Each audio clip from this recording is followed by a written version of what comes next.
आपके अपने YouTube channel bio special में फिर से स्वागत है।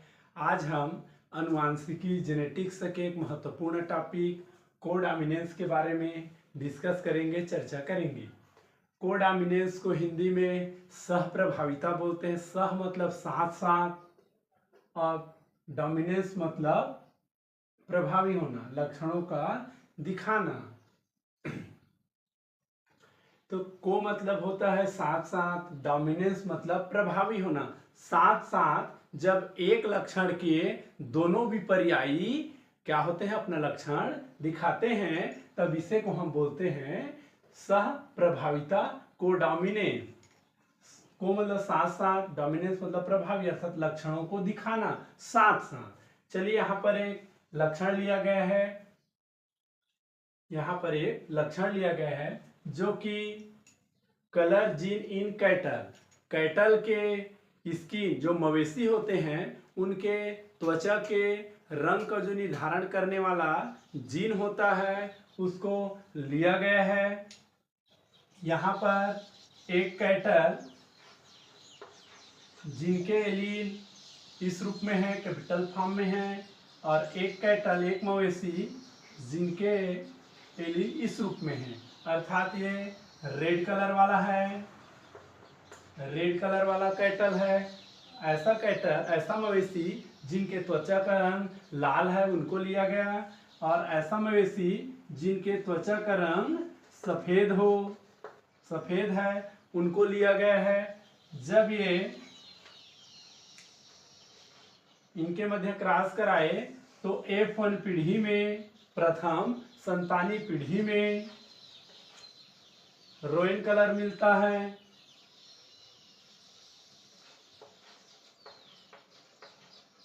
चितकबरा बोलते हैं जिसे।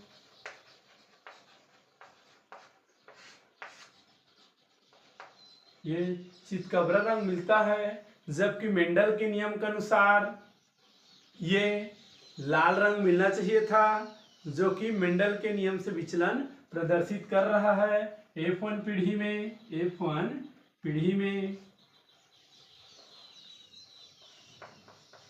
F1 पीढ़ी, F1 पीढ़ी जिसे प्रथम संतानी पीढ़ी के नाम से भी जाना जाता है। जब इनके ही जीनोटाइप वाले के साथ क्रॉस कराते हैं, जब F1 जनरेशन में प्राप्त पीढ़ी का उनके ही जैसे जीनोटाइप वाले के साथ सेल्फिंग कराते हैं, क्रॉस कराते हैं, तो F2 पीढ़ी में इस प्रकार से ये मवेशी चार प्रकार के मिलते हैं, जिनमें कैपिटल आर वाले एक मवेशी, कैपिटल आर स्मॉल आर वाले दो मवेशी, और एक स्मॉल आर वाले मवेशी मिलते हैं। इस प्रकार से देख सकते हैं 1:2, ये 1:2:1 इस रूप में प्राप्त हो रहे हैं। ये है F2 जनरेशन, F2 पीढ़ी।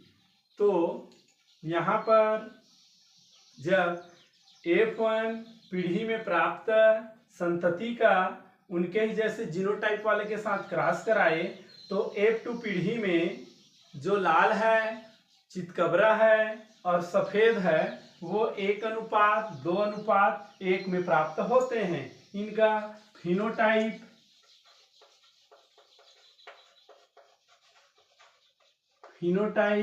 और जीनोटाइप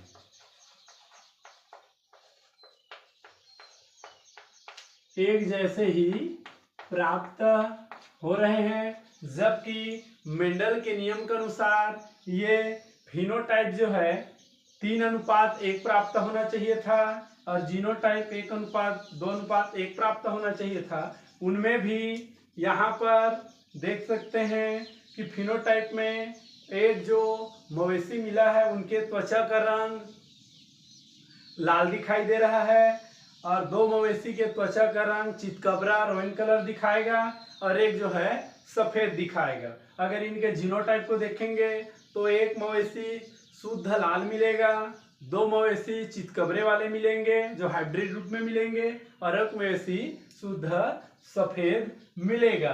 तो यहाँ पर देख सकते हैं आप कि मेंडल के नियम से विचलन प्रदर्शित हो रहा है।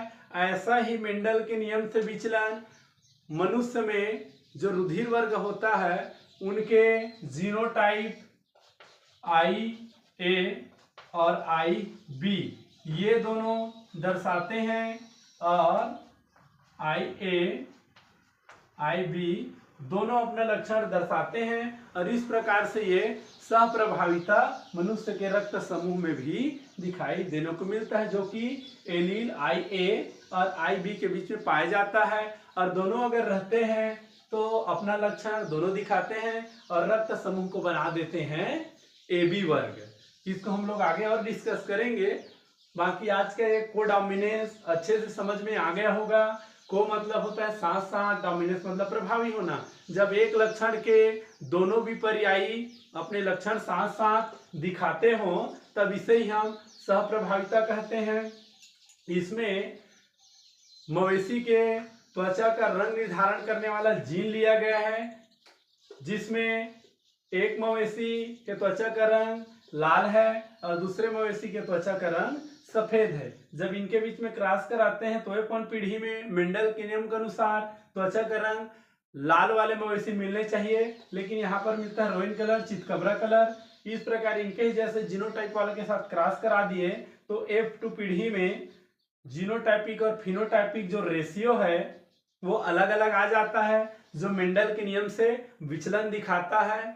इस प्रकार आज का ये कोडोमिनेंस का टॉपिक कंप्लीट हुआ। तब तक के लिए आप लोग का धन्यवाद।